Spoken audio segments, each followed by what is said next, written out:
Good. Well, my name is James Bach. I'm going to talk about testing today.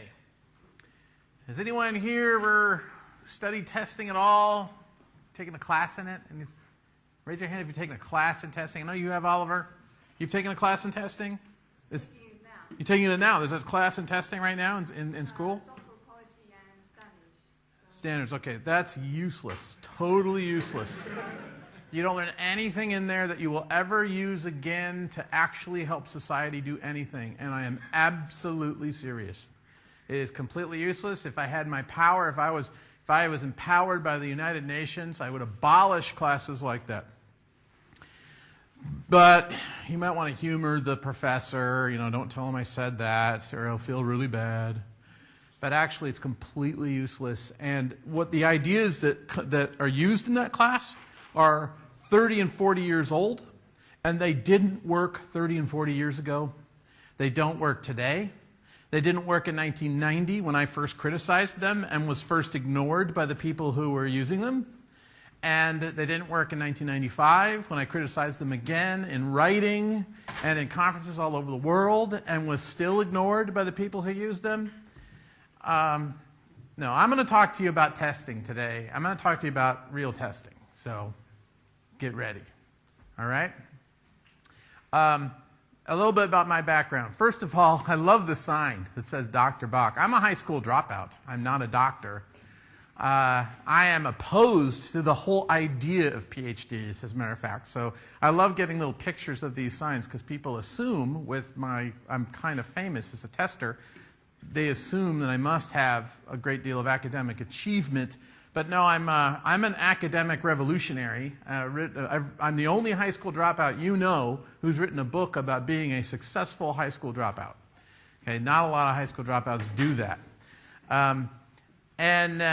I started when I was 16 as a video game programmer on the Apple II and Commodore 64 right after I dropped out of school. Well, not right after. I went through a little stint as a computer salesman, and I was the worst computer salesman ever. I never sold a single computer, and I broke one. So I'm -1 on computers, selling Apple II computers in 1982. And then a guy walked into the store one day and said, "I'm looking for programmers. Do you know anyone who programs?" And I said, "I program." And I showed him this little program I wrote in assembly language. All it did is it made dots fly around the screen. That's it. That's all it did. And he said, "You're hired for $1,000 a month," which to me was a princely sum at that time. So I became a video game programmer. I did that for 4 years. Then Apple Computer hired me. I was the youngest manager at Apple Computer when I joined Apple Computer as a test manager. Having never tested before and never managed before, Apple Computer hired me anyway, which tells you right there how screwed up the testing industry is. Because you don't see that so much in hospitals, that people are hired to be managers of doctors and don't know anything about doctoring. But I was hired to be manager of testers. And so I decided I better learn testing. And I read every testing textbook that I could find. And about 6 months later, I looked around the 400 people in the group, the building where all the testers were at Apple Computer, and I realized nobody is reading testing textbooks but me. I'm exaggerating a little bit. There may have been 10 people at Apple Computer total who were reading testing textbooks, but it was mostly me. And I found out why later on. They're all useless. The books are useless. They're written by people who don't understand how to test, but it's okay because no one else understands either. So people who read them don't know that they are full of misinformation. The people who write them don't know that they're giving misinformation. And if you find this a little bit incredible, I want to remind you that in the world of medicine, for more than 1,000 years, Galenic medicine ruled Europe. Galenic medicine, like where you bleed to cure all kinds of ills, and where there's 4 humors that make up the human body. You got your black bile, your yellow bile, your phlegm, and your choler, and it's the combination of humors that lead to all sicknesses, right? And they had certifications in this all around Europe. You know, you had to go to school and learn to do this medicine that doesn't work. It never worked. But for 1,000 years, that was the best practices of medicine.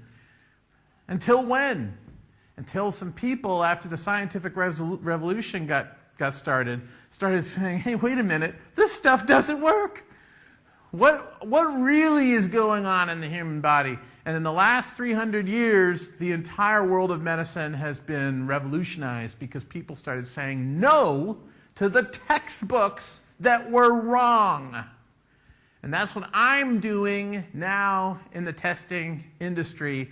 And I'm fighting a whole bunch of people, especially in Europe, which they're saying this Galenic testing medicine is the best practice, and you have to bleed your software, and all software testing consists of yellow bile and black bile, and I'm trying to say, no, it doesn't work.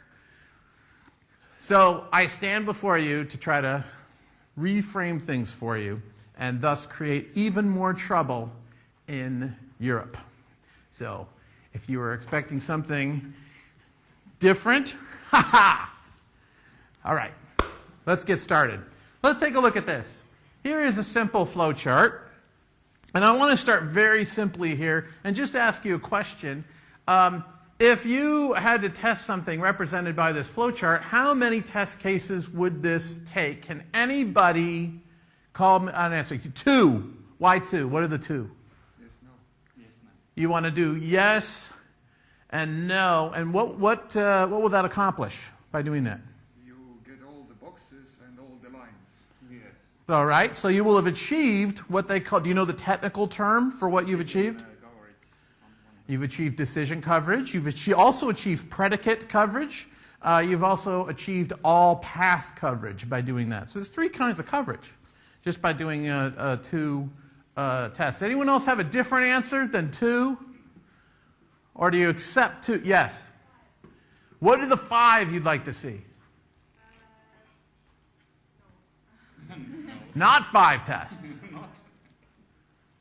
I'll repeat whatever you say. You're thinking about it. Something is telling you 5. There's an intuition. One possible is A is 70. Yes. And If A is 70, that's an interesting test for you. Okay. A is less than 70. Less than 70. Well, they chose that. Is yes. Yes. Should be no. And then when it's more than 70. So then there's 3. Less than 70, equal to 70, and more than 70. Where are the other 2? If you have A is less than 70, A is equal to 70, and A is more than 70, are there 2 more? No, so it's 3 for you. So you've added a new kind of coverage, boundary coverage, because A equals to 70 is a boundary condition. And now that is redundant to the coverage that these 2 young gentlemen have suggested. Their tests are going to cover the same paths, the same decision, and all that. And you've just added one additional thing. You're just making sure that the behavior right exactly at the boundary is going to work correctly. Of course, you could still do it with 2 tests, because all you have to choose is A equals to 70 and A equals 71, and bam, you've done her coverage, and you've still done it in 2 tests. So you could do this still in 2 tests. Not really. It's not small. She's right, as it's smaller. You know, A is smaller than 70, but not smaller and equal. So what if it equals? You mean what if the code actually says A is less than or equal to 70 instead of At less the than moment 70? A is smaller than 70. Yeah. But what if it equals? Yeah. It's not smaller and equal. Oh, yeah. So actually, it's a good point. So I misspoke.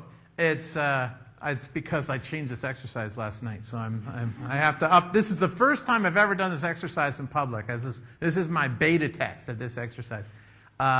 So it actually has to be A is 69, and A is equal to, no, A is equal to 70, and A is 70 and 71, because less than 70 No, that would have to be 69. Right, 69, and then 70. 70 is going to take the yes thing. Okay, yeah, right. No, 69 takes yes, 70 takes no. Got it. Less than 70 there, greater than 70. Okay. I think that's backwards. I think that's supposed to be greater than 70, come to think of it. Okay. Now, this illustrates one issue in testing right away, which is that your model may not represent what your idea actually is. And so that's one aspect of what testers do. Testers question models. But let's move on from there. And let's say that I meant to do that. A is less than 70. Now, you still have two tests that you can cover both of these things, and one of them can be an equals case. So then the question is that enough? Is that anyone else have another test you can suggest? Yes, call it out. Green guy. You're not wearing green. I'll ask you next. Yes?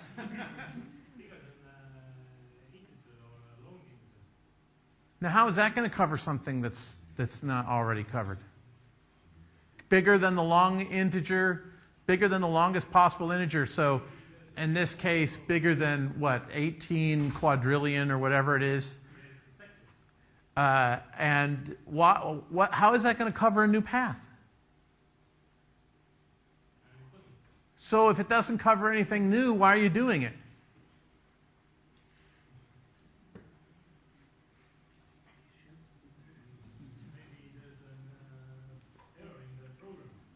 Where would the error be? Where's the error? How could there be an error? Is there anything here that's checking the long int? What?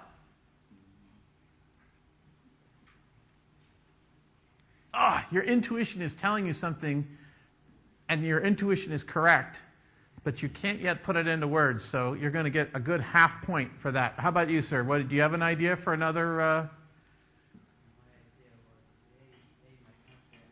A might not be a number. Well, so what? So what's going to happen? What happens if A is not a number? Which path does it take? What? Do you think it doesn't take a path? Or do you think the system interprets it as a zero if it's not a number? In the Perl language, if you give a non-number, a alpha string to a numeric routine, it just treats it as if it were equal to 0. So it would take the less than path and it would just stop. But you don't know? So why do we have to do this test? Because you don't know what language it's written in, so you want to do this test. You just want to see what happens. So you're not trying to test a new path. You're doing something else, or are you actually testing a new path by doing this? You're not sure anymore. Okay. You too have an intuition, and it's a very important intuition. And in my view, your intuition is correct. You don't yet have the ability to explain and defend your intuition. That's okay. That's what training testers is all about, getting them to not only have these ideas, but to be able to explain and defend these ideas. But both of you are on to something. Both of you have added something that's not here. Both of you have brought something to this that is not explicitly in this model, and that's something that testers must do. Anyone else have any kind of idea of what we can do to test this? Yes? Well, just the same idea. There's a third path that's missing. The third path from A is not a number. So the model is incorrect because A can be not something else than a number. So you think the model's just flat out incorrect. It just hasn't accounted for something. Missing a third path. It's missing a third path. Okay. Or the third path is somewhere else. It could be that it doesn't need a third path because the input gets filtered somewhere else and never anything other than pure, clear numbers come through that are already underneath max int because they're 1 byte values from 0 to 255, for instance, which I happen to know is the case. So if I know already that 0 to 255 is the only thing that's ever going to come through here, then what are we worried about? There doesn't need to be a third path. In that case, no, yeah. Right. Okay. So, anyone else have a comment on this, on any of this? Or is there anything you want to say about how to test this? Well, Yes? one idea, if we store it in database, then maybe we must have this feed type for it. If it's a float or float number, then Oh, it's just a single byte integer. It's just a single byte integer. You think the storing might go wrong?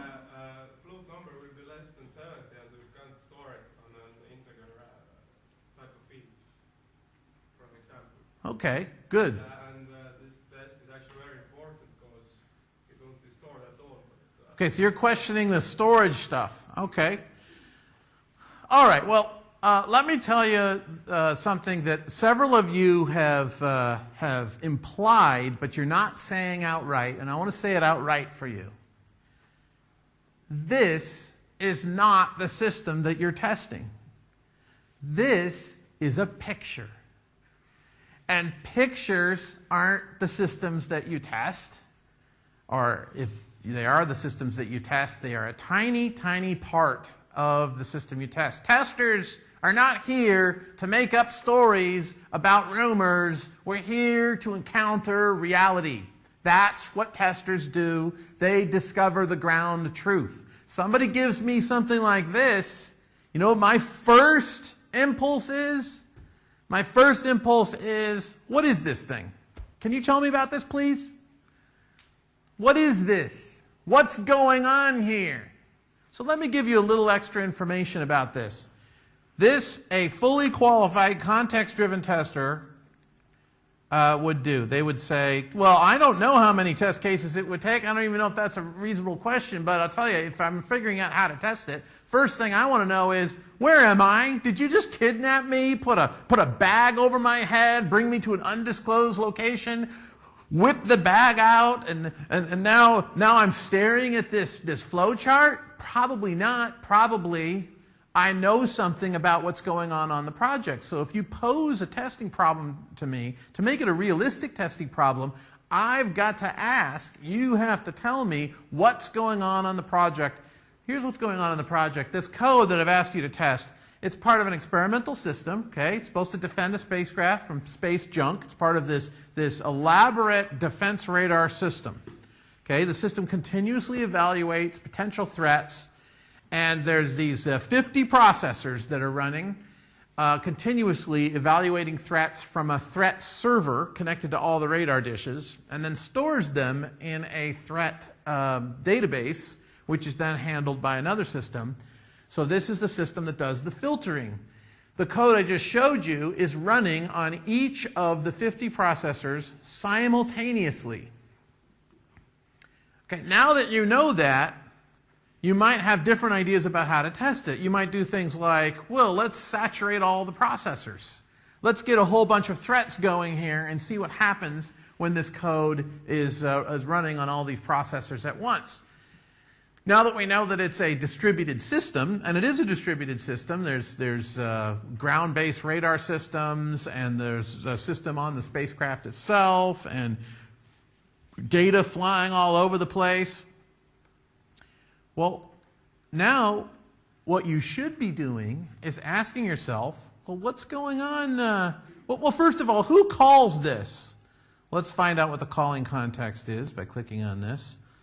Okay, so there's this infinite loop.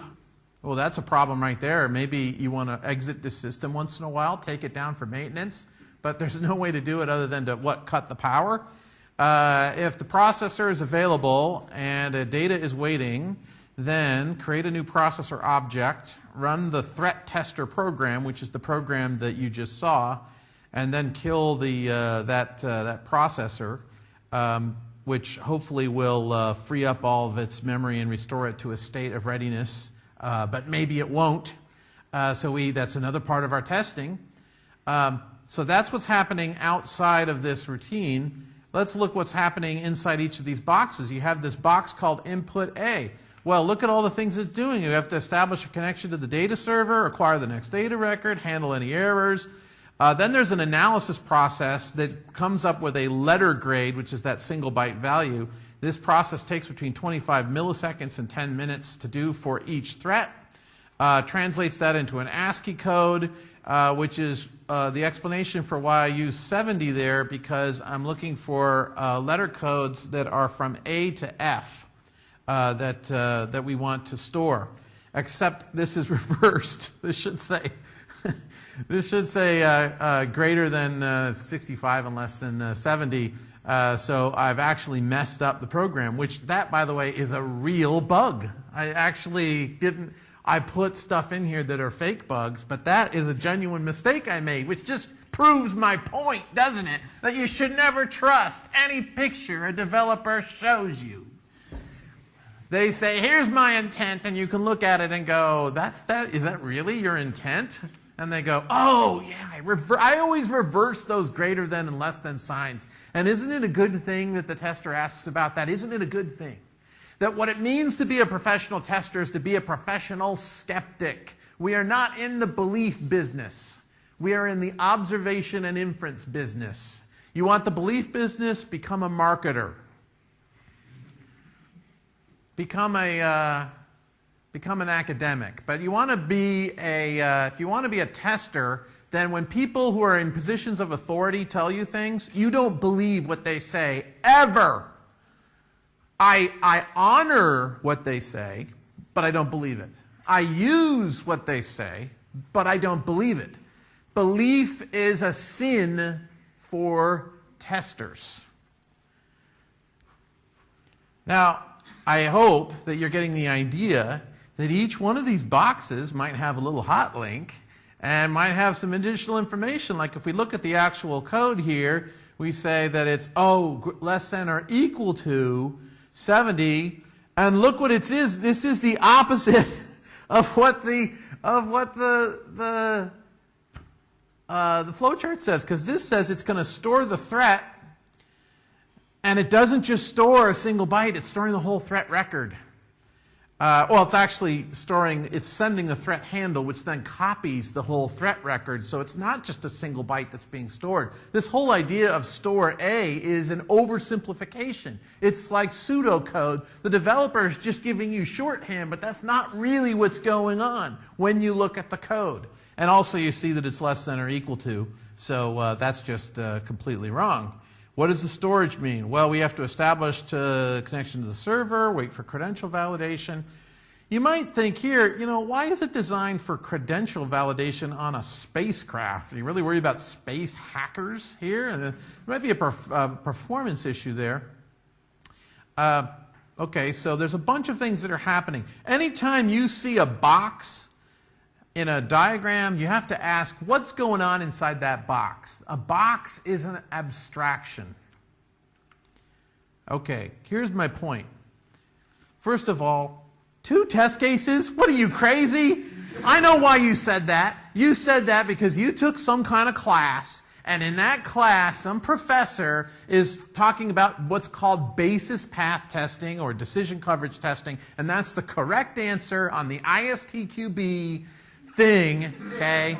And ISTQB has nothing to do whatsoever with practical software testing. It has to do with making money for consultants. That's what the ISTQB is all about, making money for certain consultants. Now, I make my money partly by attacking the ISTQB, so indirectly it makes money for me too. But the difference is I admit it. So, here's the bottom line here. Let me just bring this up if this works. Here are the lessons. Okay, the concept of how many test cases is generally speaking a useless and stupid question ever to ask. That's like saying, how many files will it take you to write your novel? Well, I don't know. I might save different drafts of my novel in different files. Let's see. I might make a backup draft every couple of... Wait, why am I even answering this question? What a silly question. That has nothing to do with my productivity whatsoever to ask me how many files is it going to take me to write my novel. That has nothing to do with writing a novel. That is an irrelevant technical detail. And it's an irrelevant technical detail to count test cases. That has nothing to do with the essence of testing. If I happen to think about it or break it down one way, it's going to be 149 test cases. And if I break it down or think about it another way, it's going to be 3 test cases. And there'll be the same testing either way. It's just a matter of what I decide to put in a file, basically. So that's a silly question. The better question would be, how should you test this? And if you're going to answer the question, how should you test it, number one, first thing you have to do, learn the product. Learn everything you can about the product. You know what testing is, apart from professional skepticism? Software testing is rapid learning. If you love to learn about new things and you get bored when you know about something and you want to move on and learn about something new, you're probably going to be better at testing than at development. Because in development, you're slogging through the same thing day after day, week after week, month after month. You're still working on the same code. God, make it stop. When I was a developer, I hated being a developer. It's like I was good at solving crossword puzzles, and someone says, you know, you can make some money solving crossword puzzles. And I'm like, whoa, make money solving crossword puzzles? It sounds like some kind of scam. So I start doing it, and I find that I have to solve like 25 crossword puzzles a day. And after the first couple of days, it's like, man, I'm sick of crossword puzzles. And it's oftentimes almost the same crossword puzzle with slight little differences. I am so bored. I used to love crossword puzzles. Now I hate them. I hate them so much. But with testing, it's not like that at all. With testing, it's a new problem all the time. I love the variety of testing. And a lot of people think there's no variety. A lot of people think, oh, testing, it's such a boring slog and it's all repetition. It's kind of like sex. If it's not fun, you're not doing it right. You're doing it wrong. If you approach testing not as the most challenging intellectual exercise you've ever done in your life, then you don't understand testing, because that's what it is. And yes, there's some repetitive stuff in it, but even within the repetitive stuff, there are clues, subtle clues, if you are smart enough and observant enough to see them. That's why I love testing. And I also use my development skills in testing. Now, you don't need to be a developer to be a tester. Being an ex-developer, I write my own test tools. But you don't have to write your own test tools. All you have to do is make friends with someone who is a developer who will write test tools for you. So you either need to know how to write test tools, or you need to know how to be charming and manipulative. And then other people will do that work for you. Either way, you're covered. So in real industrial life, nobody has all the skills, and that's okay. In real industrial life, you either have the skills, or you're learning the skill, or you're friends with someone who has the skill, and you borrow their work. And that's, in industrial life, not called cheating. That's called professional behavior. In academic life, it's called cheating. That's yet another reason why academic life has so little to do with the reality that after your academic life. So in industrial life, it doesn't matter whether I solve the problem. What matters is I get the problem solved, no matter what the problem is. And I'm usually working with a group.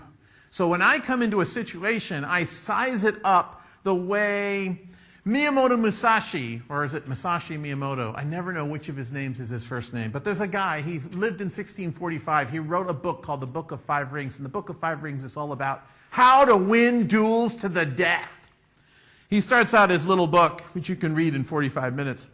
I have survived 60 duels to the death. Here's how you can do it too. And he basically says there's no one right way to win a duel. You do whatever it takes to win. And he makes fun of people who think that there's the best practice of using one sword, or the best practice is using two swords, or the people who were in the Morning Star School and the Mace School and the Short Sword School or the Long Sword School. And he said, ha, they're all wrong. Here's what you should do. Learn every weapon. And then use whatever it is that puts your enemy at a disadvantage, including furniture. He has a whole section on using furniture to defeat your opponent. And that's my attitude, too. I walk into a situation, a technical situation, as a consulting software tester, very highly paid. I'm generally paid $300 an hour or more. And most I've made in my career, if you're interested in what the career of a tester might be like, most I've ever made in a week is $35,000. I made $35,000 a week for 12 weeks once in 2002. And it was very depressing, by the way, because I knew at that moment I was making more money than I would ever make again, probably in my whole career. And that's really depressing when you realize that, because you know you're going downhill after that. But it was a multi-billion-dollar court case, and they needed to get the best tester they could find, and they thought that it was me. And I decided to let them believe that and try to be the best tester that I could possibly be. And it was very, very exciting. But what I do when I walk into a situation like that, you know, I'm very highly paid, people are depending on me, I size up everyone in the room. Everyone in a room is a test tool that I'm going to use. If you know something I don't know, congratulations, you're my new test tool. I will use you. I will find a way. What is it? What's your price? Chocolate brownies? What is it? Money? Women? What is it? I shall bribe you with whatever it takes. Do I have to smile at you? Do I have to offer you respect? I will do whatever it takes to get you to use your skills on my behalf, because I am a rapid software tester. I took my lesson from the Book of Five Rings. I use any tools available to solve the problem. So it is not true that you need to have every skill. But I agree with Musashi that we should be constantly developing our skills throughout our career, all kinds of different skills. So I might not know how to run a tool for a time being, but if I turn out to need to run that tool for any period of time, I am going to study that and I'm going to get good at it. And that is just an ongoing process. It's ongoing self-education. Okay, so a better question than how many tests is how should I test this? And a tester must always seek the underlying complexity beneath the apparent simplicity. That is one of the essences, I would say. One of the essences of software testing is testers seek to dispel illusions. So, that's my little opening thing. And now I want to do a little presentation for you which talks about some of this stuff. This is a different presentation. This is a presentation I do usually for developers and for managers. Hello, I'll be your tester today. Introducing you to the great and marvelous art and craft of intellectual software testing, of using every neuron in your brain to test stuff. Okay? So, here's an example. Let me give you an example. Now, I want you to listen to the words that I use, to how I'm using words as I describe what's going on here, because this is a key to one of the aspects of professional intellectual testing. Years ago, I was in the lobby of the Del Coronado Hotel in San Diego, California, and I was about to go on stage to speak in front of several hundred people at a conference for Intuit. It was an internal Intuit developers conference, and they wanted me to speak on the subject of good enough software quality. So I thought I would gather some fresh information while I was there. So I'm in the lobby of the hotel, just wandering around, and I see this Dell Discover Club kiosk, and it's this thing with a little keyboard and a mouse, and I thought, I know what this is. This is a tester workout station, and I'm going to do a little testing workout right now. So I plunge in, it's called a pick cycle. I decided to do a pick cycle, a plunge in and quit cycle on this. And so I just approach the system and I begin to interact with it. I click on it and I see this. Immediately when I see the fields, I'm thinking input constraint attack. It's a natural thing whenever you see fields. So I decided to do some input constraint attacks. As part of that, I'm going to use a little trick. And that is I'm going to type in a few characters.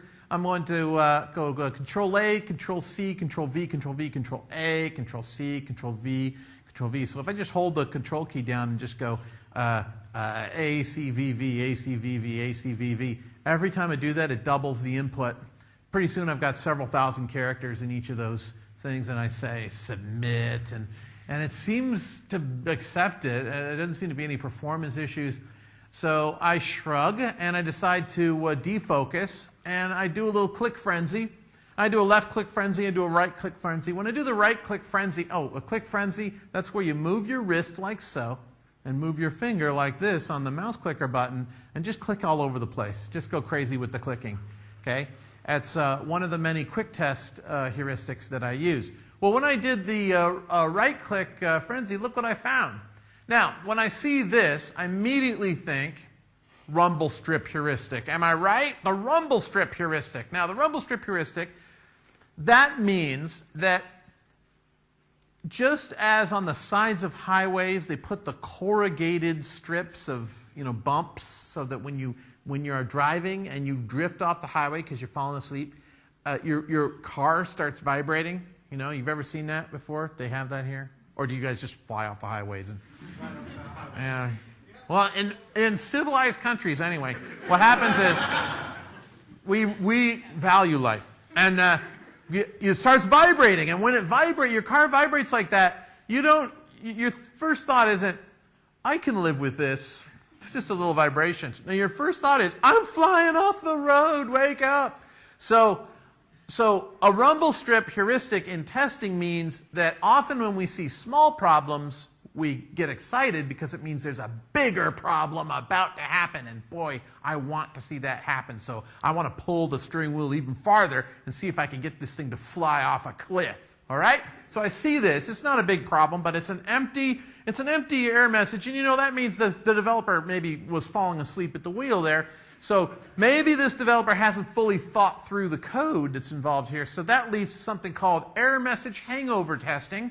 It's like a hangover. The error message is a big party, but then now your place is a mess, and there are people sleeping under tables, and there's tables outside in the lawn, and broken glass, and you got to deal with your hangover. Okay, so I think that it's probable that that something after this error message might be messed up. So I'm going to try to do stress testing on this because that'll exacerbate whatever the problem is. So I'll use a variation of a shoe test. A shoe test, of course, is any test that is consistent with pounding on the keyboard with the shoe, or sometimes gently placing a shoe on the keyboard. In this case, I'm going to click to make the message come up, and then I'm going to make the message go away, and I'm going to do that as fast as I can, because I'm thinking maybe some bad thing will build up and then somehow cause a crash. Well, as I'm doing that, I notice the faster I go, I get little flickers in the corner of the screen. Well, I'm distracted by those flickers, but that's okay, because that's called branching and backtracking, and we're encouraged to branch when we're doing professional exploratory testing, which, if I haven't mentioned it already, this is professional exploratory testing. So I'm going to do what Ken Kaner calls follow-up testing, which is you let yourself be distracted by some bright, shiny object, you follow up on that, you try to maximize the power of that. That also is part of the rumble strip heuristic.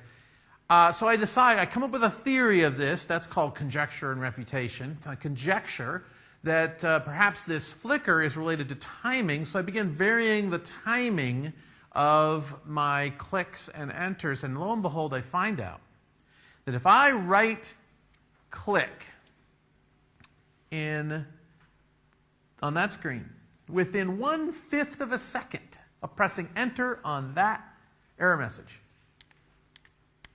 I get that menu, which allows me to break into their system, which I break into. There it is. I'm in there.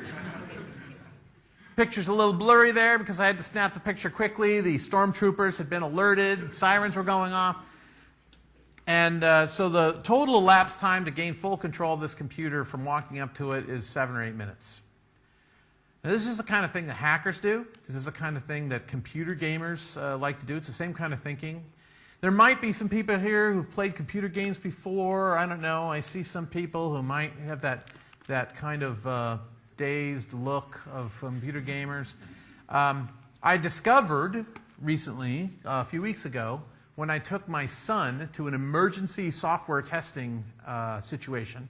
This has never, it's happened to me twice now in my total career, where I get a call from a client and I feel like James Bond. I just get this call like, we need you in Los Angeles to test something. No, you don't have time to go home. We've made arrangements. Go to the airport from where you are right now. Pick up your first class ticket. But my son's with me. I was taking my son home. We live on an island, and it would take me several hours to get him home. And they said, oh, just bring him along. So 2 first-class tickets are waiting for us. We fly to L.A., and I have to do testing on a medical device for 1 day. These guys just begged me to come down. If 1 day is all you can give us, then that's what we'll take. So I thought what would happen is that my cat-like son, who occasionally will let me pet him, but mostly sits on top of a cabinet looking down at me balefully. My son I thought he would stay in the hotel room, or he would sit next to me playing World of Warcraft or something while I did the testing. But he decided he was interested in the testing, and pretty soon it turned out he's really good at investigating bugs.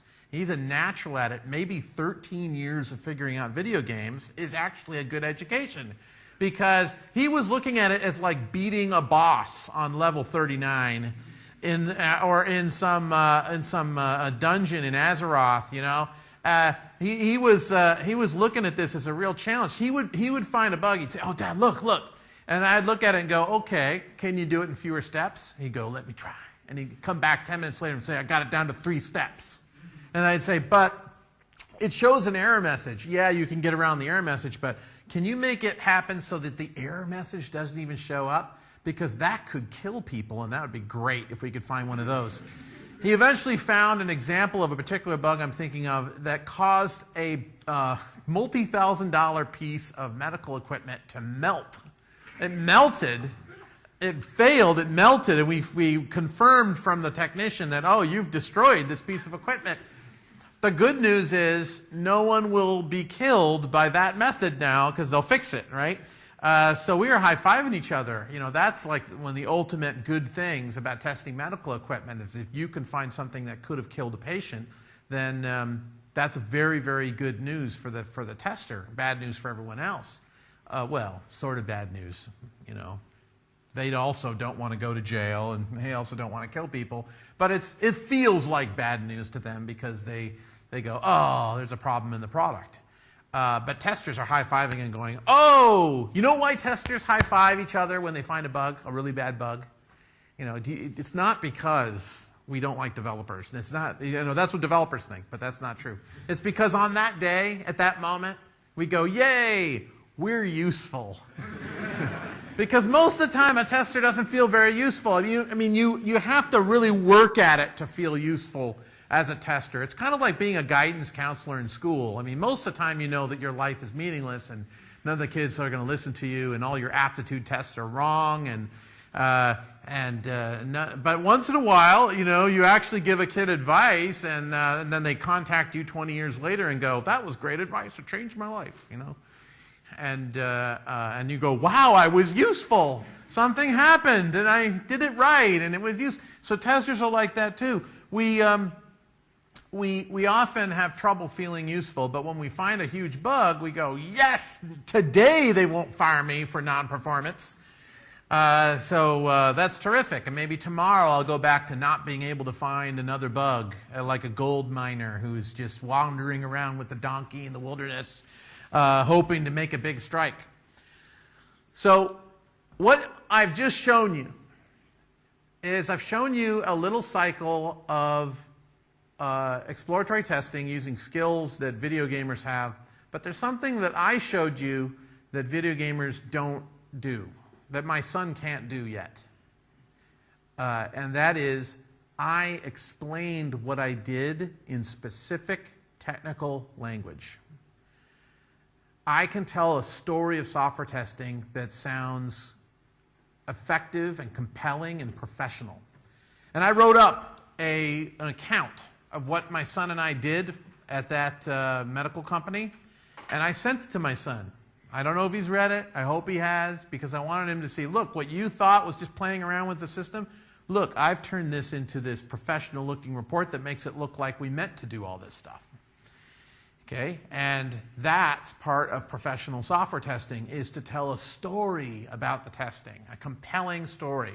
And that means that you must examine the patterns by which you work. You must put words to them. Most of the terminology that I just used in describing this, I made it up. I invented that terminology. It's not part of any testing textbook. The one thing that I borrowed follow-up testing from Kem Kainer. I borrowed input constraint testing from James Whitaker. But the rest of it is all my own terminology. And I've spent years and years noticing what testers do, putting words to it, but there's a lot more of that left to do. And there's no official vocabulary of software testing, despite what the ISTQB wants to tell you. What they are doing is they're borrowing terminology from 30-year-old textbooks and saying, oh, it's standard. It's not standard. It's tremendously controversial. But they ignore the controversy. So it turns out, if you ignore enough people, everyone agrees. So, Gaddafi found that out too. If you ignore enough people, they're all in agreement. What? He's still alive. Yeah, that's right. He's still alive. So you know his life philosophy works great. So, here's another little example. Oh, I'm going to skip this example. I'll just skip this. I was just hacking this system and found out their secret phone number, but it's going to take too long to talk about it. So, there we go. All right, let me get on to this. I'm going to challenge you now. You've already been tricked once. At least these two guys have. I know the rest of you weren't. But these two bold gentlemen, now this time I want you to demonstrate for everyone thinking like a tester, okay? Okay, Mr. Two Tests, okay? So you're going to do it this time, because now you're on your guard. Now you know. Now you know what I'm going to do, okay? You are carrying a calculator. You drop it. Perhaps it's damaged. What might you do to test it? And this is one of the opening exercises I give to anyone who seeks to have me coach them in software testing. It's a diagnostic exercise, very simple testing exercise. You're carrying a calculator, you drop it, perhaps it's damaged. What might you do to test it? This very example was given to me years ago, and I had to answer this, and now you have to answer it. I'm focusing on you two gentlemen right here. Use it. Only one test on off, and it's okay. On off, okay. Is that your final answer? Or I'm project manager. Or I go buy a new one. Find what? Buy a new one. Buy a new one. Okay. Just to be sure. Okay. Is anyone else have that's their answer. They've locked in their answer. Anyone else have a different answer to this question? Was the calculator on or off when it was dropped? Okay, so here we have a tester in the audience. Now, how can I tell that she's a tester? Because she asked a question before giving an answer, like a professional tester would do. You don't know what the situation is. You know you don't know what the situation is, so you got to find out what the situation is before you decide you know what to do. Oh, come on, guys! Was it on or off? Oh, let me just say this. I note your question. I will not answer it, but I note that you have asked it, and I will gently set that aside for the moment. Do you have any other questions that you also want me to answer for you? That's it? That's the only one? At the moment, yes. Okay, we have people calling in with more answers. Anyone else have anything else they want to say about this? What kind of calculator was it? Well, that's pretty important, isn't it? Because if it was an abacus, we will do different things than if it's an electronic calculator. Or if it's one of those, I used to have an adding machine. Before I ever had a computer, I had an old adding machine from 1965 that my mom got at a rummage sale at a bank. And these things didn't work. They never worked, but we just liked typing on them and pretending that we were computers, so that was exciting.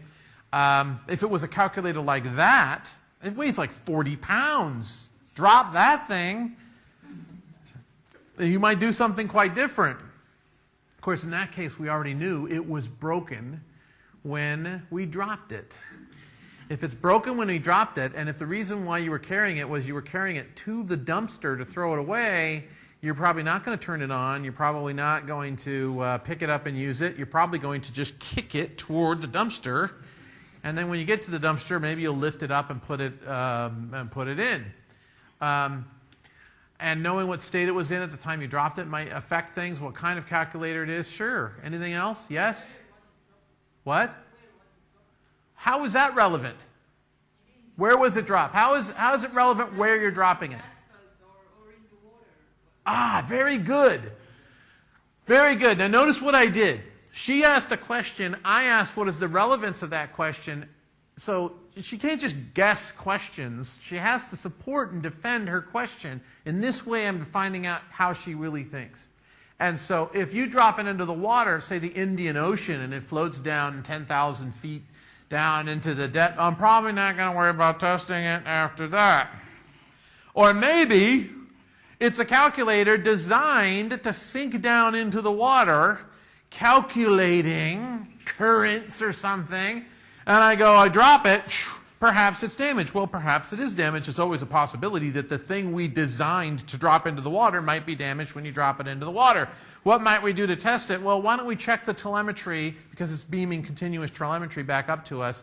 We'll check the telemetry and we'll see if we're getting a message from it. And if not, then we'll shrug and drop another one of these things that cost €5 that we've mass-produced by the thousand. And we'll drop another one in. No big deal. We don't test it. The testing happened months ago. This is when we're using it. Well, I was asked this question years ago, and here's what I did. I spent 2 hours and I wrote a report, which I submitted back to the person who asked me the question. And this is one section of the report, one of the 3 sections of the report.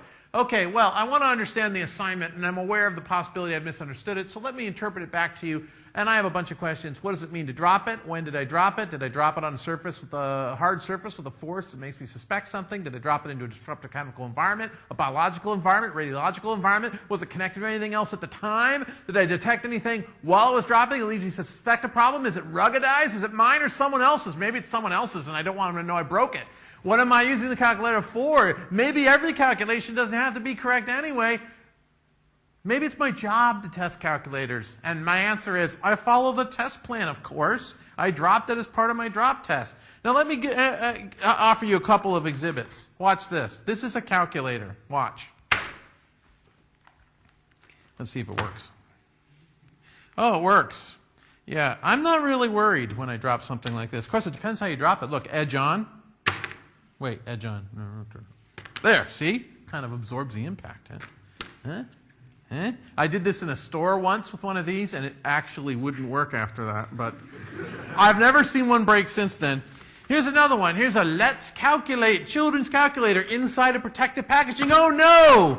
I'm really not concerned about that. You know what I would do? I would just go on and hang it back up again, and no problem at all. No problem at all. But if I were to test it, I would be constrained by the fact that I can't see all of the buttons, so I would have to restrict myself to these. So everything has a situation. Everything has a context. Testers who are good testers, they check the context before they give a technical answer to any question. There are umpty million ways to test things. There's no official right way to test anything. Instead, we have situations that we read, we interpret, and we solve the problem in those situations. Here's a requirement.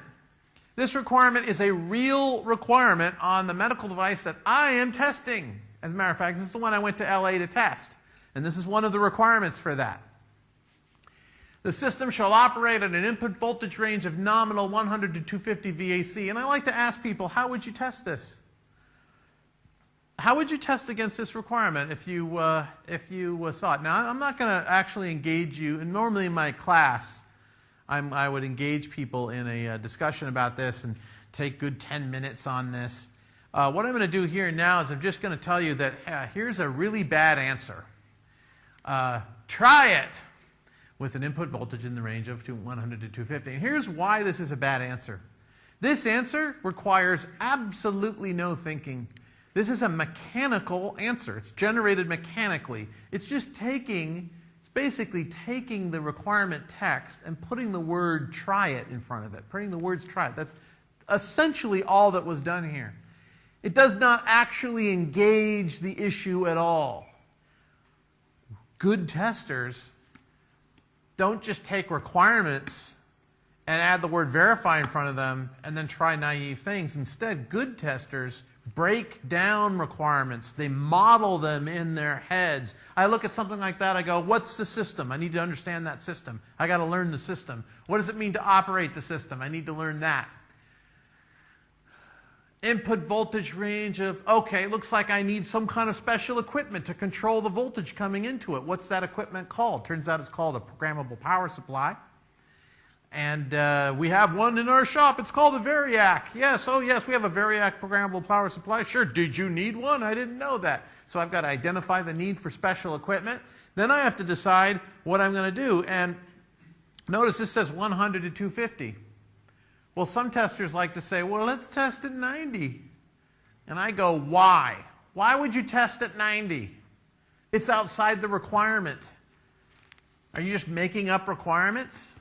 Does anybody feel that we should test at 90 volts, given that this is the requirement? Does anyone here feel like it? Okay, Oliver Vilson, who's a very accomplished tester, runs a testing company, thinks we should test at 90. Anyone else think we should? All right, I'm challenging you. Tell me why. Why should we test at 90 when that is clearly outside the requirement? That's like someone saying, hey, this equipment is not designed to be smashed with a mallet. Well, I'm smashing it with a mallet then. Yes, but it's a cupcake. Now it's all over the place. Now, what have you shown? Yes, my cupcakes are smashable by mallets. Are you satisfied now, tester? Big tester, smashing cupcakes. Does that tell you anything about the quality of my product? I knew it was smashable, and now you've just shown what we already knew, that it was smashable. The thing doesn't work at 90 volts. We know it doesn't work at 90 volts. How does testing at 90 volts help us do anything? It doesn't break at 90 volts. So what? We know it breaks at 90 volts. So what? It can't break at 90 volts because power can be less than 100 volts. Of course. But I know that it breaks. It breaks. But I already know. So what? You haven't taught me anything. I told you that it doesn't operate below 100 volts. It doesn't operate, but does it break? What do you mean, does it break? I don't understand. Well, it doesn't work. You mean doesn't operate? It does not operate. It does not work under 100 volts. I knew that. I designed it. I know that it doesn't operate under. That's like saying, does this boat that you've designed work on land too? Like, no, it doesn't. Well, I want to drag it up on land just to see. No, don't do that. What did someone said something over here?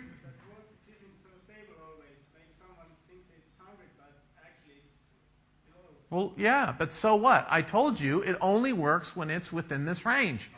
Why do we care to test something when we already know the answer? How do we know it works? What it does.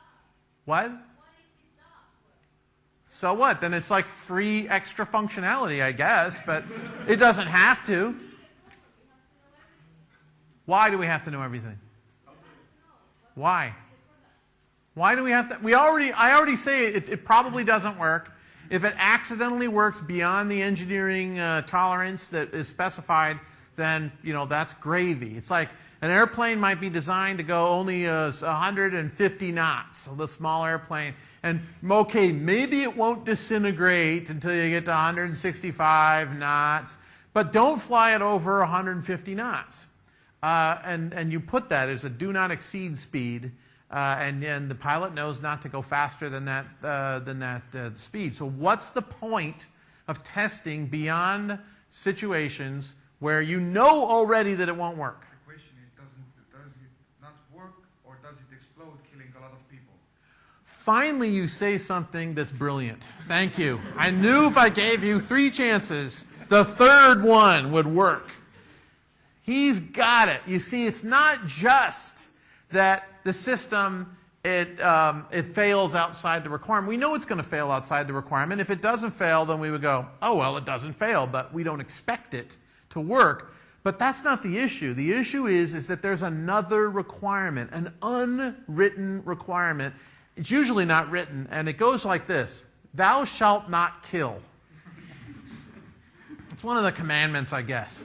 And so this is a medical device, and okay, I know it's not going to work, but the question is does it fail to work in a way that is dangerous to the patient, or does it gracefully fail and stop itself from hurting people? In other words, I know that if I fall asleep at the wheel of my car, I'm in a dangerous situation. What I want to check is, if the driver is very tired, does the driver detect that the driver is very tired, and does the driver pull over and take a nap?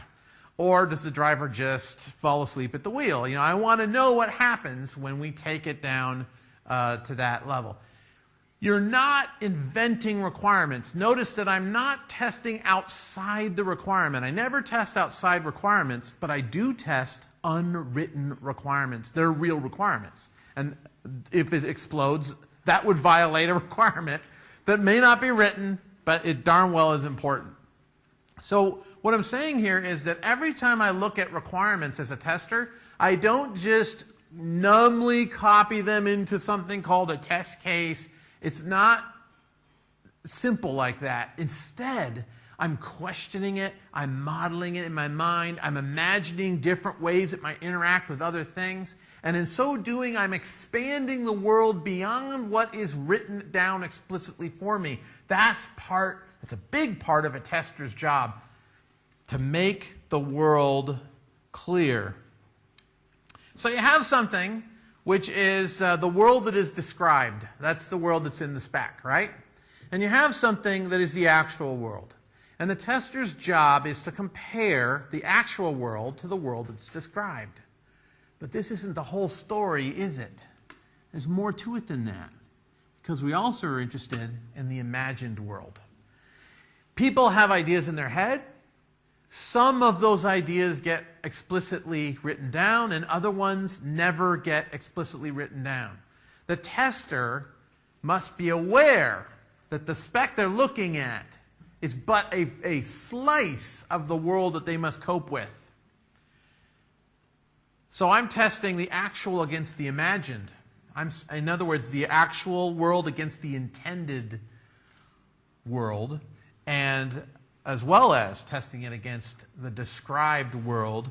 And any of these areas of the Venn diagram are interesting for testers. There might be a situation, for instance, where the product actually works the way it's described to work, but that's not how the programmer intended it. And here's an example. The programmer says, this web page is going to be compatible with Firefox browser. And then they create something that happens to be compatible with the Firefox browser, even though they have no idea what it actually means to be compatible with the Firefox browser. Now, how is that possible? The developer could accidentally create something that fulfills a requirement that they don't even understand. Well, it happens all the time when people use libraries. They may use an application framework that is already designed to be compatible. Now, all that's fine. You know, you can have a developer accidentally achieve a requirement they don't understand. The problem happens when they, at some later point, change something, and then it stops being compatible, but they don't think they changed anything that made it incompatible. Testers are there to catch situations like that. Testers catch all kinds of interesting situations, and one of the things that testers do is they help educate the developer about how their own technology works. You could say that testing is just the process of try it and see if it works. But this is very complicated. There's lots to this idea of try it and see if it works. And it's kind of an infinite process. So I prefer to use this phrase. I say, try the product to learn how it might not work. That gives an edge to testing. I'm constantly focused on how the product might fail. By doing that, I maximize the chance that I will find useful information for my clients. Now, what I'm trying to illustrate here with these different examples that I've been reading off are the following things. Okay, you've seen audaciousness. Testers must be audacious. Testers must say, I know you think it works, but I think it might not work. I think I can find a way to make it not work. I might fail, but I will audaciously try. I use my imagination. I question.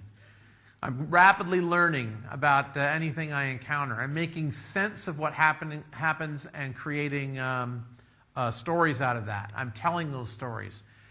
You've also seen focusing and defocusing, which are fundamental dynamics of testing. Sometimes I must focus, which means I must look at a very narrow thing very carefully. And other times I defocus, which means I stop looking at whatever I've looked at and I'm now going to look at something different. I use heuristics as well. Heuristics are ways of solving problems that may not work. In other words, they are fallible ways of solving problems. I don't do any best practices. There's no such thing as a best practice. Actually, if you ever hear anyone talking about best practice, they are not engineers, they are marketers. Engineers know that each solution that you might suggest is relative to the context of the problem. That's why doctors don't have the best medicines. They have medicines that they prescribe for specific illnesses and specific situations, and they ask you all these questions to make sure that this medicine probably will help you. They don't say, oh, I'm so bored hearing your symptoms. Look, take aspirin. It's the best practice medicine. So there's no best practices. What there are, though, is there's skills, there are heuristics, there are context variables, and testers, when they're crafting their tests and they're crafting their test strategy, they must be aware of these things. Constantly feeling out the weak spots of a product, constantly reanalyzing risk. I love it. It's like detective work. It's the most ultimate detective work in multi-dimensions. It's wonderful. And it's not just one murder. There are hundreds of murders to solve for this detective. This complicated looking diagram is what I do whenever I sit down and even play with software for a few minutes. I'm going through all these loops. I'm referring to my knowledge.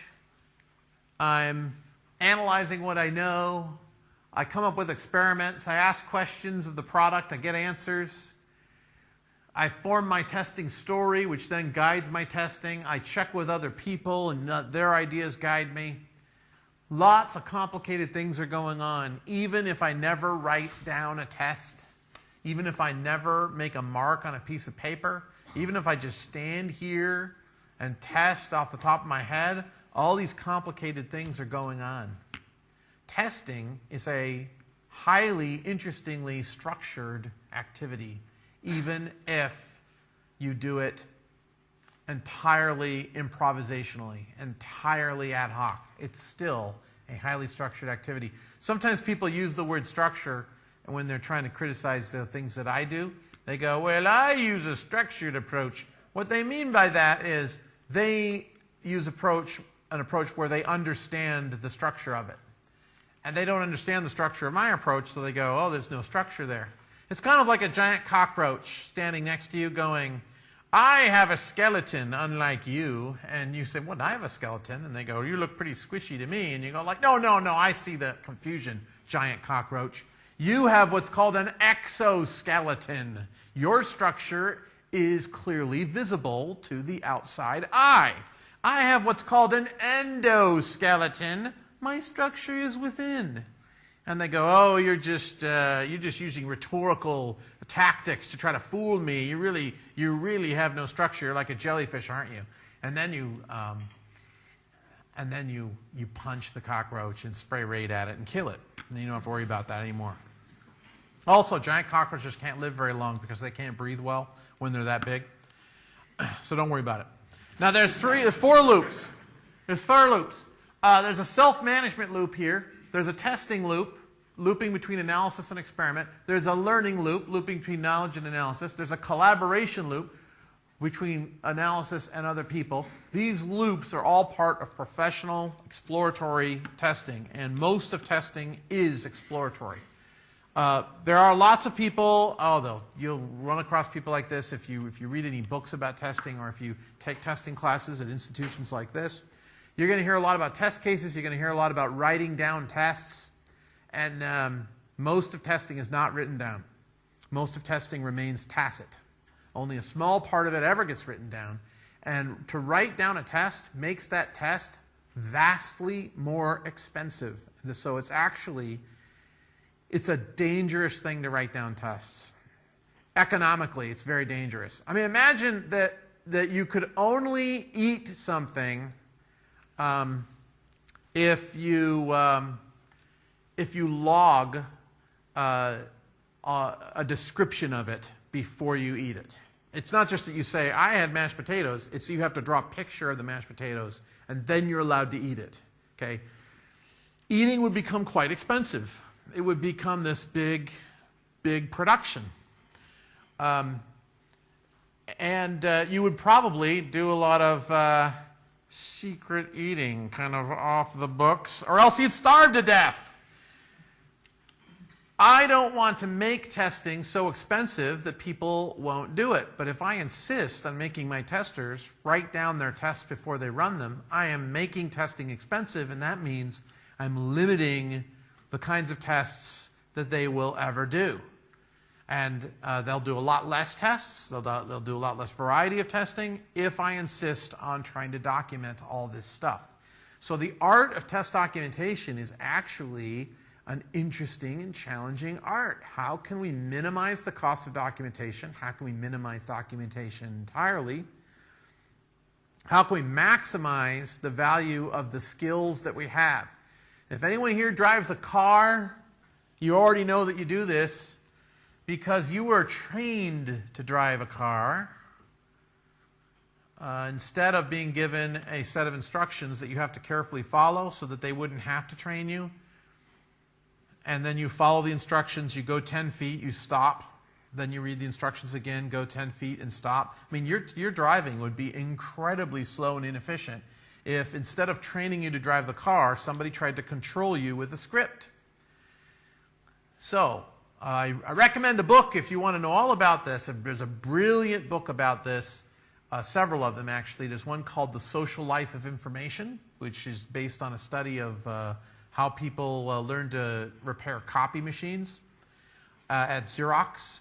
And there's another one I just read called Tacit and Explicit Knowledge, which is a brilliant analysis of the difference between what can be explained, what can be put into words, that's knowledge, and what cannot be put into words as knowledge. Now you're holding up a blank piece of paper. What does that blank piece of paper mean? 15 minutes. It means 15 minutes. Okay. I gotta go faster here. Okay. I talked about rapid learning. I want to give you an example of rapid learning that I do as a tester. A friend of mine sent me a link to something about space-filling curves, specifically Sierpinski space-filling curves that are being used to solve the traveling salesman problem. And I thought, interesting, maybe I can use it to solve other testing problems. If you can solve a coverage problem with a space-filling curve, maybe I can solve a test coverage problem with a Sierpinski space-filling curve. So I worked on that for about an hour and couldn't think of a way to do it. But while I was doing that, I discovered about L systems and Penrose tiles. And Penrose tiles are interesting because they're non-repeating patterns. And I thought, non-repeating patterns, I can use those in testing maybe. And then I couldn't think of a way to use them. So I went over to the traveling salesman problem and I decided, well, there's got to be apps that solve the traveling salesman problem. I can learn more about it. So I went to this place that had a bunch of physics apps, and one of them was an app for diffusion limited aggregation, which is totally fascinating and relates to learning but has nothing to do with testing right now, so forget about that. And then I went over to simulated annealing, which is right next to the thing I was looking for. Simulated annealing is a method of solving the traveling salesman problem. And when I found out about that, I realized that I had learned a technique of software testing that I'm now waiting to use. In fact, I think I have used a technique much like this. Simulated annealing is a process of using random testing to solve a problem. It's a formalization of exploratory software testing. Here's an example of the thing working. This is the little algorithm trying to solve the traveling salesman problem. It's trying to calculate the shortest path through this set of random points. And the way simulated annealing works is that first it's very random, and then it slowly becomes less random. It sort of turns down the temperature is what what they're trying to do, meaning that they perturb the path by less and less and less. And in this way, you avoid a local minimum, a purely local minimum, and you get closer to the global minimum. And it's pretty cool. But this is an analogy that also has a lot to do with testing. What I'm trying to say is, as a tester, what I'm constantly doing is I'm exploring ideas from physics, from mathematics, from all walks of life, and I'm trying to use that to invent new solutions to testing problems that I might face in the future. What I love about testing is I am constantly learning about cool, deep, new things. This whole process of discovering why no two snowflakes could ever be alike, I found out why that's actually true. I always thought it was kind of a myth, but it turns out mathematically that it's rather true. For the length of the entire universe will be, the time that the universe will be in existence, there will never be any two exactly identical snowflakes that are visible to the naked eye. And I found out why after I was learning about diffusion limited aggregation. So all this whole process took me 4 hours to go through, and then this happened 3 years ago, and this is just one of many, many, many little learning events that I go through as a tester. Testing is full of self-education. Oh, I told you not to count test cases? Yeah, that's you don't count test cases, and here's why. It's just like counting unicorns. If I asked you how many unicorns would fit in your bedroom, and I asked this of someone in Sweden once, and she had this faraway look in her eye, and then she said, 2, I think. It's like she was really working on this problem, you know? She's trying to figure out, now if I put this unicorn in this way and then tuck it up against the wall, I can lead the other one in. I guess she wasn't thinking about the unicorns that teleport. The thing is that if you calculate it, it all depends on what you mean by a unicorn. And it's the same thing with test cases. You see, their test cases are tiny and test cases are huge, or test cases are copies of other test cases. And if you think of a unicorn as the letters UNICORN put into a text file, copied 100,000 times, put in a directory with 10 other files like that, shrunk with 7-zip, packed onto a 32 gig thumb drive, and then packed into 1 cubic meter area, my calculations say you can fit 15 petacorns in a 1 cubic meter area, or 15 quadrillion unicorns, each independently addressable. Example. And of course, anyone who has studied data compression knows that there's a much better way to fit more unicorns, and that is just to write on a piece of paper a 1 times 10, followed by some number like 10 to the 1 billionth power, or however many long you want, and then just say instances of unicorn, and there, you've got data compression right there. That's a piece of paper that has as many unicorns on it as you want. But my solution is independently addressable instances of the word unicorn. When you count test cases, you're not counting anything. You're counting fluff. You're counting ideas, because test cases are not independent. They're not interchangeable. Now, this brings me to test automation, because some of you might be thinking, well, why don't we just make the computers test themselves? And that way, we can watch them fight each other like gladiators. And we can be the humans in the stands going yay or nay to them. And that the computers are testing each other. Isn't that marvelous? Well, it's not marvelous. Here's why. Imagine that, well, you know, my wife, she likes it when I say things like, I love you and all that stuff, right? So, been married 20 years. You got to know about this stuff. I could create a cron task that would just send her an email every hour saying this. She doesn't like that. So that's what I get. I don't get the credit, okay, for making it extremely efficient to remind her of this fact that she seems to find very suspiciously easy to forget. It's the same thing with testing. My boss might be comforted by me running tests over and over and over again. So I might write a little automation thing, and then it's just running this action over and over and over again. But here's the problem. The problem is that when you do actions over and over and over again, that's not a test. That's just an action. The test was the tester thinking at the time of doing the test, and that cannot be automated. Now, the action might have some value, might definitely have some value in and of itself. You might say, I'm going to run a task that just says, is the website still up? Is the website still up? Is the website still up? Is the website still up? And maybe it'll go down, and maybe I'll find out that it's gone down. And maybe that's a good thing that I found out that it's going down.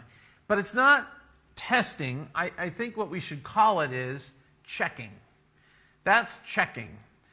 Any fact that you can gather with a computer should not be called testing. It should be called checking. Because it will help us not get confused. Because what a tester does when a tester checks that fact is not just checking that fact.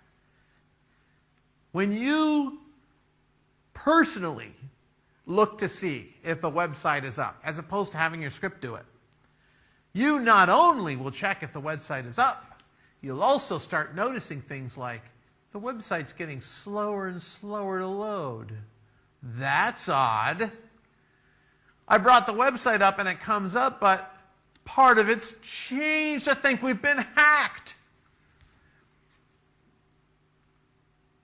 Or, the 100th time you bring it up, you might say, I never noticed this before. I just realized it's been happening all along, but I think this is misaligned. I think this paragraph's misaligned with that. Or this isn't being rendered correctly. I just realized it. Well, that program that you wrote to do that checking, it will never spontaneously change itself to a program that will start noticing things it's never noticed before. But humans will. A human tester who is trying their best to act like a robot will probably fail, and probably some humanity will get through. But if you're trying not to act like a robot, even more likely, you will learn something new the 10th time you run what you think is the same test. But your program will never learn. Your program is not doing testing. Your program is just performing a behavior, which can help testing.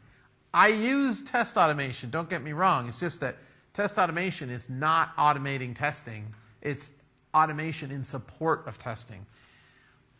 I mean, here's the thing, though. Here's why it's so hard to explain this to people. Because managers think testing is this. They go, hey, look at these clean white plates and just tell me if there's a bug on it, okay? I mean, surely it's easy. Just glance at it. You'll see if there's a bug on it, you know?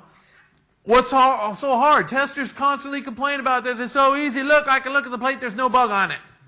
And I go, yes, my esteemed manager, but that's not the testing problem. This is the testing problem. I'm testing the professional kitchen for bugs. This is a very complex space to cover. It's a very dynamic space. This is a very simple space, very narrow space. When people don't understand testing, they think testing is like this. Just look at it. What's so hard? When people understand testing, they realize it's more like this. So here's the thing. Developers, they have already figured out that they should not call things programming if a computer does it.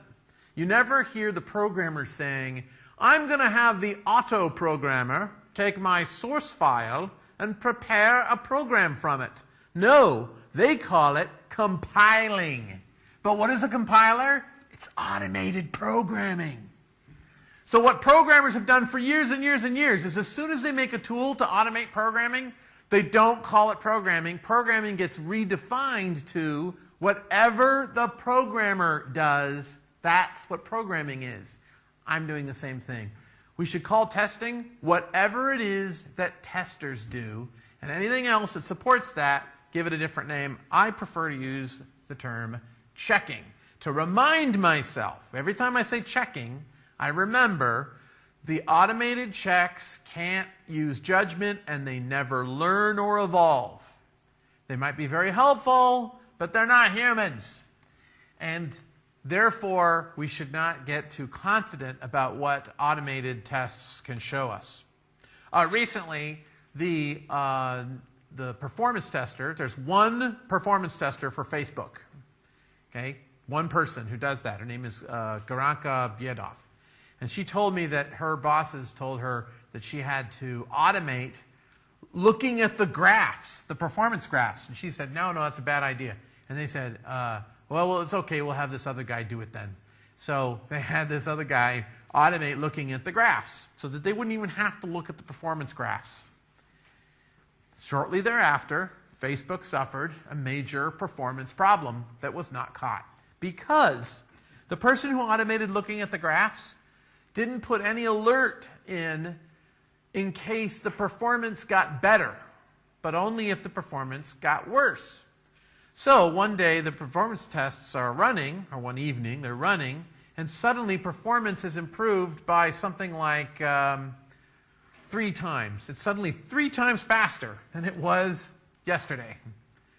And a human tester would go, that can't be right. Something has to be broken in the tests. In fact, it wasn't running some of the tests. But the automated graph reader just said, cool, no problem. It's even farther away from the red zone. So they never got clued in until people started saying, wait a minute, there's something wrong with Facebook. I don't know what happened after that, but I haven't talked to Garanka since then, but I think they pulled out those automation checks now, and they have a human look at it. That's what us humans, that's what we're good at.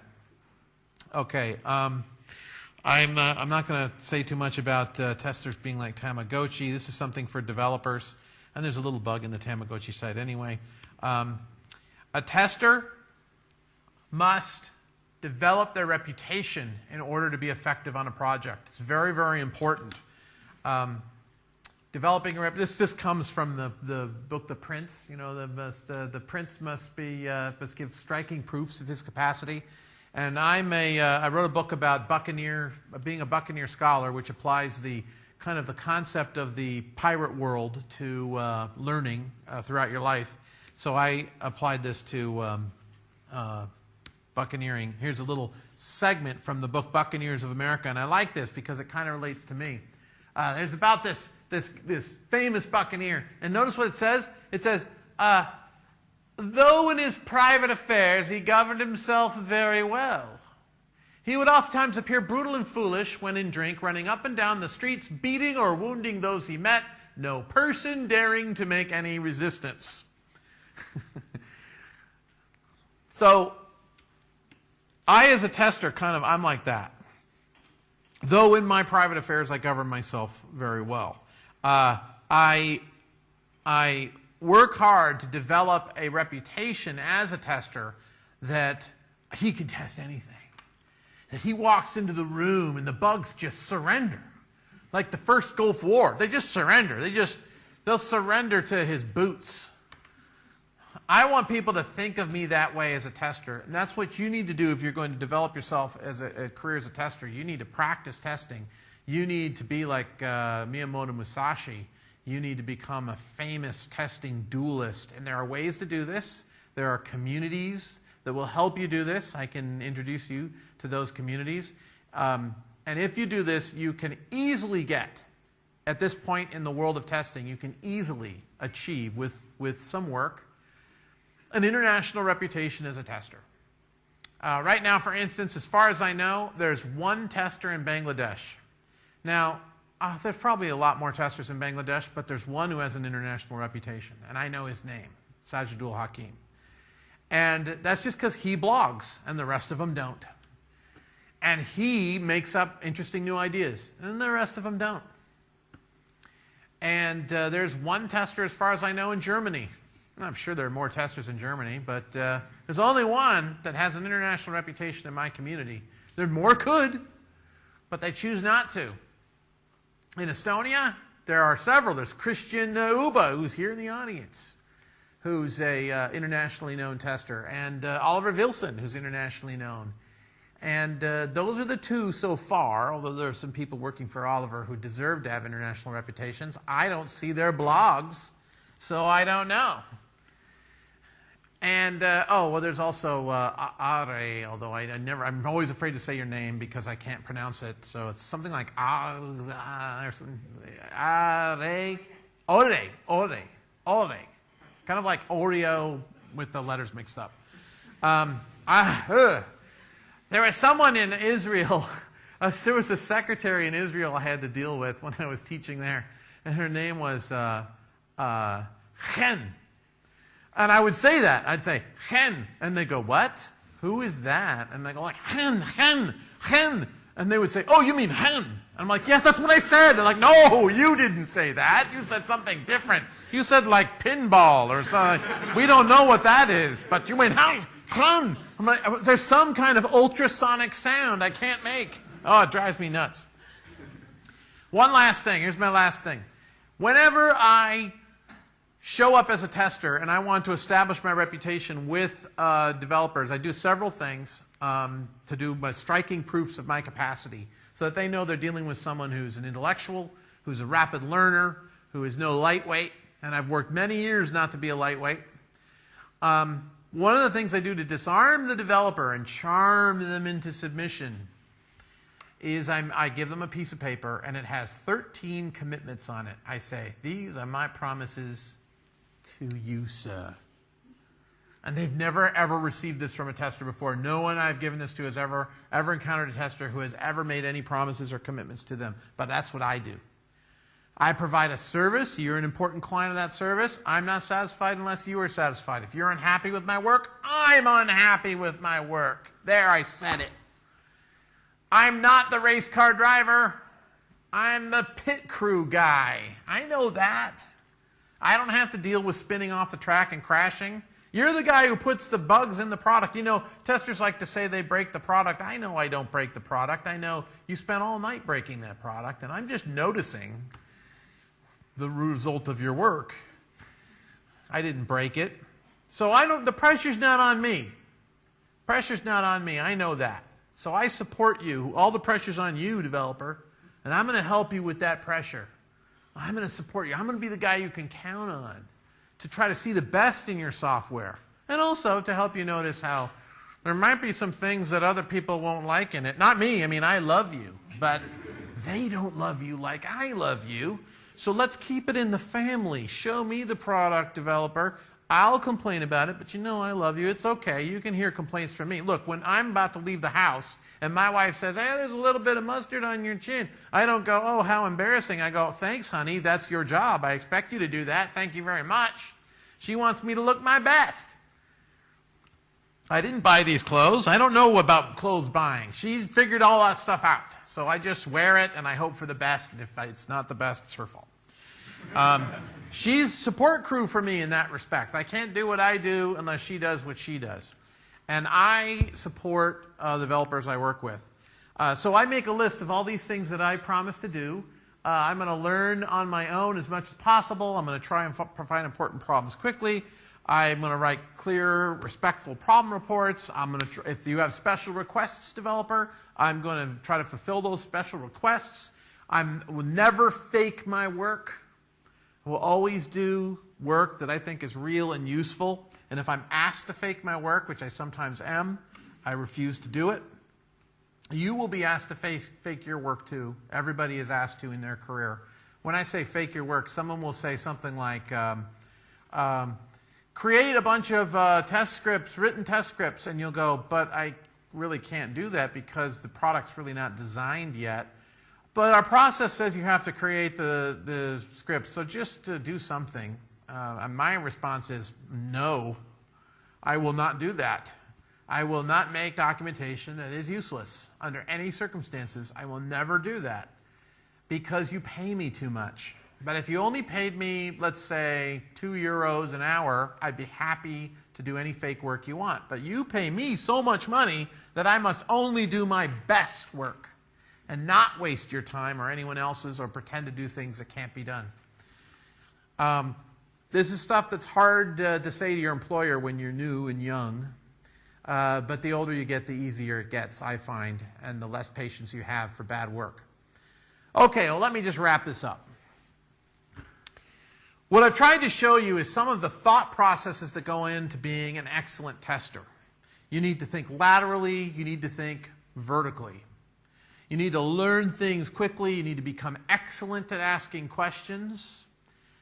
You need to model products in your mind and respond to those models.